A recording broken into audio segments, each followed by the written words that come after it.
मेरे अजीज दोस्तों और बुजुर्गों, नौजवान साथियों, अभी आपने मजलिस इत्तेहादुल मुस्लिमीन के जिम्मेदारों से बसीद और अफरोज खैर खिताबात को सुना। मैं आपसे गुजारिश करने आया हूं और आपको ये बताने आया हूं और आपको ये तयख्खुन देने आया हूं कि मैं उत्तर प्रदेश को अपनी ज़ाती अनानियत के लिए नहीं आया हूं। मैं उत्तर प्रदेश में अपनी मकबूलियत में इजाफा करने के लिए नहीं आया हूं। मैं अगर उत्तर प्रदेश को आया हूं और इंशाअल्लाह आता रहूंगा, सिर्फ मेरा मकसद एक ही है और अल्लाह सुब्हानहू व तआला मेरी नीयत से वाकिफ है। मेरा उत्तर प्रदेश को आना और यहाँ पर मेरे मजलिस के रुफ़क़ाओं के साथ मेहनत करना, जुस्तजू करना, उसका एक ही मकसद है, हमारी एक ही ख्वाहिश है कि इस बड़े प्रदेश में जहाँ पर हर ज़ात और बिरादरी ने अपनी अपनी एक सियासी आवाज़ को बनाया, अपनी एक सियासी ताकत को मनवा लिया, अपने नुमाइंदों को उन्होंने अपने वोट से कामयाब करवाया और अपनी एक सियासी शनाख्त पैदा कर ली, जिसकी बुनियाद पर उन तमाम ज़ात और बरादरियों ने अपने समाज के लिए कुछ हासिल किया। अगर कोई समाज इतनी बड़ी तादाद में रहने के बावजूद भी अगर उसने अपने लिए कुछ हासिल नहीं किया, अपने बच्चों के तालीम का इंतजाम नहीं कर पाए, जिन्होंने अपने मुस्तकबिल को रोशन नहीं कर पाए, जिस समाज की आंखों के सामने बाबरी मस्जिद को शहीद कर दिया गया, जिस समाज के सामने मस्जिद को शहीद करने वालों को कोर्ट ने उनको मुल्जिम करार नहीं दिया, आपकी और हमारी आंखों ने मेरठ की सरजमीन पर हमने मलियाना का वो 70 से जायद मुसलमानों का कत्लेआम देखा। आपने मेरठ में हाशिमपुरा में 40 से जायद मुसलमानों को यूपी की पीएसी पुलिस ने ले जाकर नदी के किनारे में उनको गोली मारकर उनको हलाक कर दिया, शहीद कर दिया। हमने फसादों को देखा, मगर मैं आज आपसे हाथ जोड़कर अपील करने आया हूं कि उत्तर प्रदेश के 19% मुसलमानों को अपनी एक सियासी अलहदा ताकत बनाने की जरूरत है। आपको अपनी लीडरशिप को बनाना है। आपको, अगर आप चाहते हैं कि उत्तर प्रदेश में आपको आपका हिस्सा मिले, आपका मुकाम मिले, आपको इज्जत मिले, आपसे नाइंसाफी का खात्मा हो, आपके मासूम बच्चे और बच्चियों को स्कूल मिले, नौजवानों को कॉलेज मिले, नौजवानों को नौकरी में उनका हिस्सा मिले, पुलिस का जुल्म का खात्मा हो, तो याद रखो आपको एक सियासी ताकत बनना पड़ेगा। जिस तरह उत्तर प्रदेश में दलितों ने और खास तौर से जाटवों ने बहन मायावती को अपना नेता बनाया, जिस तरह उत्तर प्रदेश के यादवों ने मुलायम सिंह यादव को अपना नेता बनाया, जिस तरह यहां पर हर समाज के लोगों ने जाटों के लिए चौधरी चरण सिंह से लेकर अजित सिंह से लेकर आज उनके बेटे ये कहते हैं कि जाट हमारे साथ है। मेरे अजीज दोस्तों और बुजुर्गों, यहां पर कुर्मियों ने कई नेताओं को अपने पैदा किया। कितनी ऐसी बिरादरियां हैं, ठाकुर हैं, जो आज उत्तर प्रदेश के मुख्यमंत्री को योगी जरूर है मगर उसको अपना ठाकुर नेता मानते हैं। ब्राह्मण समाज के लोग हैं, एक गवर्नमेंट ऑफ इंडिया में नरेंद्र मोदी की सरकार में एक मंत्री है जिनका नाम टेनी है, क्योंकि उनका ताल्लुक ब्राह्मण समाज से है। उनकी गाड़ी से उनके ही घर में एक साजिश रचाई गई और उस साजिश के नतीजे में उनके बेटे ने अपनी गाड़ी से 4 किसानों को रौंद दिया। मगर नरेंद्र मोदी जो अपने आप को बड़ा बहादुर वजीर आजम कहते हैं, वो ब्राह्मण समाज को नाराज नहीं करना चाहते और टेनी को अपनी कैबिनेट से नहीं हटाते। क्यों नहीं हटाते?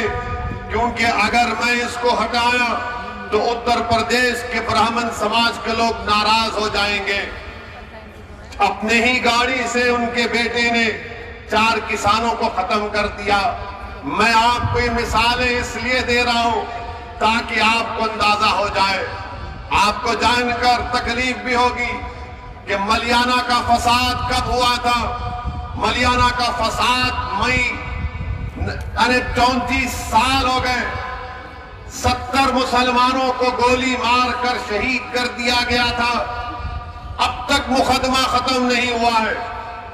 800 तारीख कोर्ट ने दी और हर तारीख 800 तारीख हो गई। माने क्रिमिनल लॉ की एक तारीख बन गई कि 70 मुसलमानों को 34 साल पहले गोली मारकर शहीद कर दिया गया, कत्ल कर दिया गया।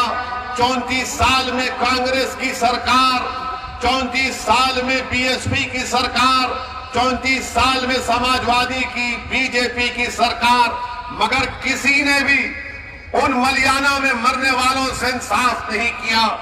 मेरे अजीज दोस्तों और बुजुर्गों, याद रखो आज उत्तर प्रदेश में मुसलमान अगर सबसे कम ग्रेजुएट है तो मुसलमान है, सबसे ज्यादा ड्रॉप आउट है तो मुसलमान है, सबसे ज्यादा अगर जेलों में अंडर ट्रायल है तो मुसलमान है। 19% उत्तर प्रदेश में मुसलमान है और 28% जेल में अंडर ट्रायल है। बताइए, इसके बावजूद भी आप अगर करवट नहीं लेंगे तो कब करवट लोगे मुसलमानों? क्या जब शोर क़यामत होगा तुम उठोगे? मैं आपको ये दाद हासिल करने के लिए नहीं कह रहा हूं। मैं कोई शायर नहीं हूं कि कोई शेर पढ़ा रहा वाह वाह के नारे लगाएंगे।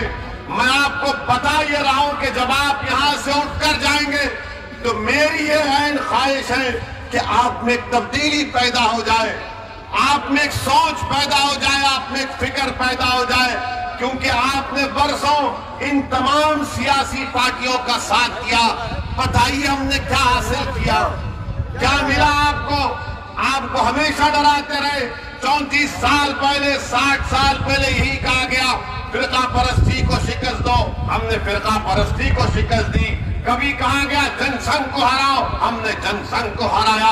फिर कहा कि आपने कांग्रेस से नाराज हुए तो बीएसपी का साथ दिया, उनसे नाराज हुए तो समाजवादी का साथ दिया। आखिर आपने अपनी क़यादत क्यों नहीं बनाई?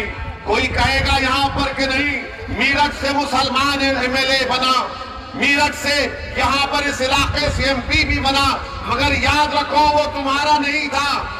मुसलमान समाजवादी में भी है, मुसलमान बीएसपी में भी है, मुसलमान कांग्रेस में भी है, मुसलमान बीजेपी में भी है। मगर बताओ, क्या वो मुसलमानों का नेता है? नहीं, वो समाजवादी का नेता है, बीएसपी का नेता है। आपको अपना नेता पैदा करना पड़ेगा जिसको आप फख्र से कह सकें कि हाँ ये मेरा नेता है। आपने जिताया इनको, मगर वो चले गए बीएसपी में। आपने जिताया उनको, एमपी बने, इलेक्शन हार गए तो किसी और दूसरी पार्टी के चौखट पर चले गए। मैं आपको ये बताने आया हूं कि आप अपने वोट से अपने नेता को बना सकते हैं। ये काम आपको करना और इंशाअल्लाह हम करेंगे। आपका साथ, आपका ताउन रहेगा तो यकीनन ये काम होगा। डरने और घबराने की जरूरत नहीं है। हर आदमी आता है हर पार्टी का।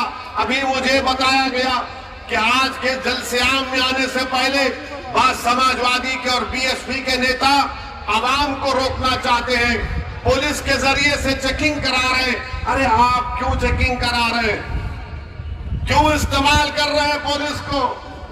समाजवादी बीएसपी के नेताओं, बताओ क्या तुम मुसलमानों के नेता हो या तुम समाजवादी बीएसपी के नेता हो? वोट का जब मामला आएगा तो आकर कहेंगे कि हमको वोट दे दो। वोट का जब मामला आएगा हमको वोट दे दो, मगर जब बात आएगी शरीयत की तो गूंगे बन जाते हैं। जब बात आएगी मुसलमानों से इंसाफ की तो अंधे बन जाते हैं। जब बात आएगी CAA NRC की तो बहरे हो जाते हैं।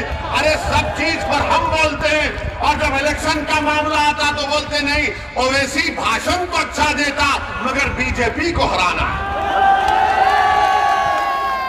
बीजेपी को हराना जरूर है, मगर क्या हम हराएंगे बीजेपी को या फिर उत्तर प्रदेश का हमारा हिंदू भाई हराएगा?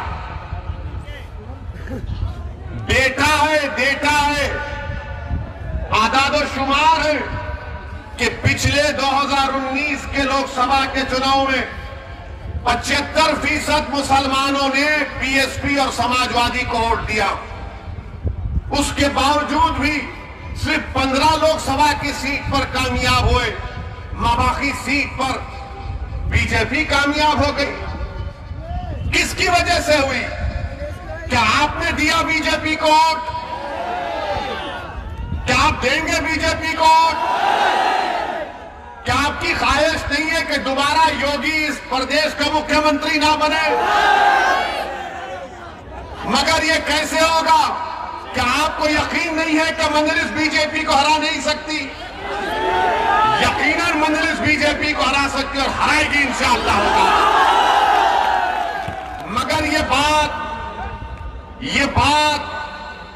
ये समाजवादी और बीएसपी के लोग आकर कहेंगे नहीं, ये जो लंबा आदमी है, शेरवानी टोपी पहना, इसकी बात का यकीन मत करो, इसकी बात का यकीन मत करो। और फिर किसकी बात का यकीन करेंगे? वो अखिलेश यादव, समाजवादी पार्टी, मुजफ्फरनगर का फसाद हुआ, इंसाफ नहीं कर पाए। वो समाजवादी पार्टी जो सरकार में थी, स्लॉटर हाउसेस के लाइसेंस दे सकती थी, लाइसेंस नहीं दिया। वो समाजवादी पार्टी जो मुसलमानों से रिजर्वेशन का वादा किया, नहीं किया। आप किसकी बात का भरोसा करेंगे? हाँ, मुसलमान जीत सकता जरूर है, मगर आपका नेता नहीं बन सकता, आपका लीडर नहीं बन सकता। आपको अपना लीडर बनाना है। आपने सुना अभी कि हमारे भाई अतीक साहब गुजरात अहमदाबाद की जेल से अपना दर्द भरा पैगाम आप तक पहुंचा रहे। हमारी बहन अपने शौहर का दर्द भरा पैगाम आपको पढ़कर सुना रही। क्या किया इन्होंने? अतीक साहब ने क्या क्या नहीं किया इनके लिए? बदनामगी बोल ली इनके लिए, सत्ता दिलाई इनको और उनको जेल में डाल दिया गया। आजम खान जेल में है। क्या मुकदमा आजम खान पर किस लिए जेल में डाला गया? कोई नहीं बोलेगा। मेरे अजीज दोस्तों और बुजुर्गों, मैं आपसे सिर्फ यही गुजारिश करने आया हूं कि इस चुनाव में आने वाले विधानसभा के असेंबली के इंतखाबात में उत्तर प्रदेश के मुसलमानों को अपना हिस्सा लेना है। आपको अपना हिस्सा लेना है और हिस्सा लेकर रहेंगे इंशाअल्लाह ताला। ये लड़ाई मजलिस की हिस्सेदारी की है। ये लड़ाई हमारी भीख की मांगने की लड़ाई नहीं है। हम अखिलेश यादव के बगल में ठहर कर फोटो लेने के मोहताज नहीं है। हमको तुम्हारे फोटोओं की जरूरत नहीं है। हमको हमारा हक चाहिए और हम हक लेकर आएंगे इंशाअल्लाह ताला। यकीनन बीजेपी को हराएंगे। किसने कहा नहीं हराएंगे? अभी हम सुन रहे थे कि मीडिया के लोगों ने हमको मैसेज भेजा कि उत्तर प्रदेश में किसी जगह पर नरेंद्र मोदी देश के वजीर आजम ने कहा कि गंगा एक्सप्रेसवे से सबको फायदा पहुंच जाएगा। गंगा एक्सप्रेसवे से भारत के प्रधानमंत्री ने कहा कि गंगा एक्सप्रेसवे से सबको फायदा पहुंच जाएगा। इतने 1000 करोड़ की मंजूरी दी। नरेंद्र मोदी जी मीरठ शहर में ट्रैफिक का प्रॉब्लम हल नहीं कर सके, वो गंगा एक्सप्रेसवे बनाएंगे। गंगा एक्सप्रेस वे बनाएंगे। कितना लंबा लंबा छोड़ते हैं। बिजली बंबा बाईपास मीरठ का मोदी जी कब से बन रहा है? अखिलेश के जमाने से चल रहा है। वो मुकम्मल नहीं हुआ, मोदी जी बोले गंगा एक्सप्रेस वे बना दूंगा।